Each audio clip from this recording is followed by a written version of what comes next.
Welcome inside the basement of Watson Hall to CitrusTV Studios. I'm your host, Gabriella Rusk, alongside Stephen Konowitz and Kevin Rines. And this weekend, the Orange will face Notre Dame in East Rutherford at MetLife Stadium.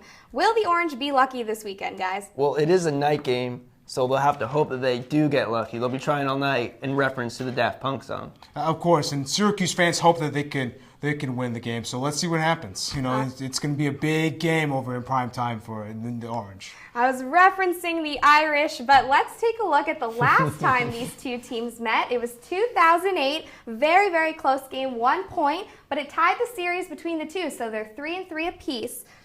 It was an amazing fourth quarter. Syracuse was down 10-23, scored 2 touchdowns to win it all at the end. Yeah, we got to keep in mind that this is a different Notre Dame team coming in. This is a team that's definitely seen their players come and go, and this is a ranked opponent, ranked 8th in the country. So let's see what happens over in MetLife Stadium on Saturday.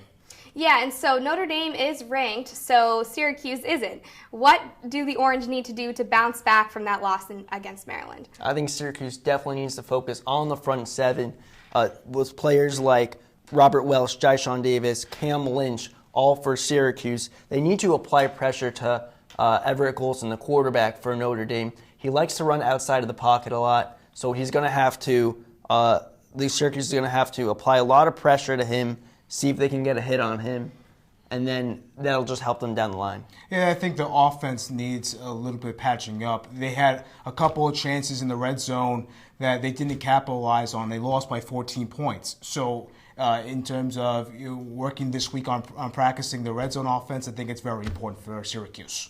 Okay, and so what are the X factors for this game?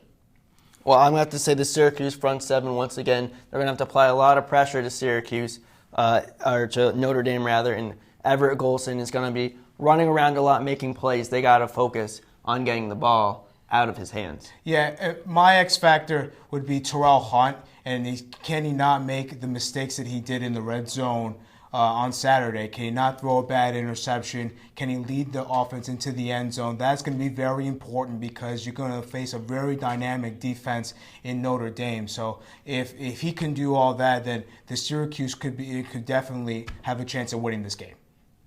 Okay, but what do you think will happen? What are the predictions from both of you?